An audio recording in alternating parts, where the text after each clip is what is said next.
সে অনেক দিন আগেকার কথা। টুনির বাসাটি যেন কেউ প্রত্যেক দিন ভেঙে দিত।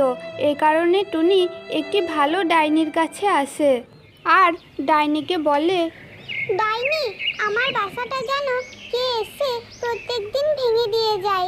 তুমি দয়া করে আমার বাসাটি ঠিক করে দাও ভালো ডাইনি। ডাইনিটির টুনির কান্না দেখে খুব মায়া হয়। এ কারণে সেই ভালো ডাইনিটি টুনির বাসাটি তার জাদুমন্ত্র দিয়ে আবার ঠিক করে দেয়। ডাইনিটি টুনির বাসাটি বানিয়ে সেখান থেকে চলে যায়। এরপর থেকে সেই টুনি পাখিটি সেই বাসাটিতে থাকতে শুরু করে। হঠাৎ একদিন টুনি পাখির প্রচণ্ড খিদে পায় আর সে খাবার খোঁজার জন্য জঙ্গলের উদ্দেশ্যে চলে যায়। টুনি চলে যাওয়ার কিছুক্ষণ পরেই সেখানে চলে আসে একটি দুষ্টু ডাইনি। আর দুষ্টু ডাইনিটি বলতে থাকে, টুনি, তুই আবার বাসা বানিয়েছিস? দাঁড়া, আজকে আমি তোর বাসাতে আগুন লাগিয়ে দেব। এই বলে সেই দুষ্টু ডাইনিটি টুনির বাসায় আগুন লাগিয়ে সেখান থেকে চলে গেল।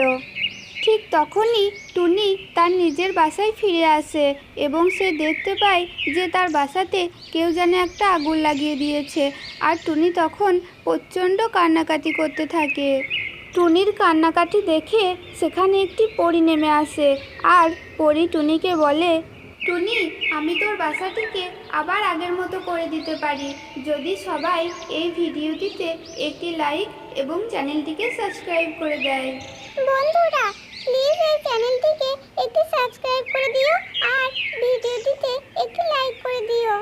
এরপর সেই পরীটি টুনি পাখিকে এমন একটি বাসা দিল যেটিকে কেউ কোনোদিনও কিচ্ছু করতে পারবে না। বাসাটি পেয়ে তো টুনি পাখি অনেক খুশি হয় আর সে সুখে শান্তিতে বসবাস করতে থাকে।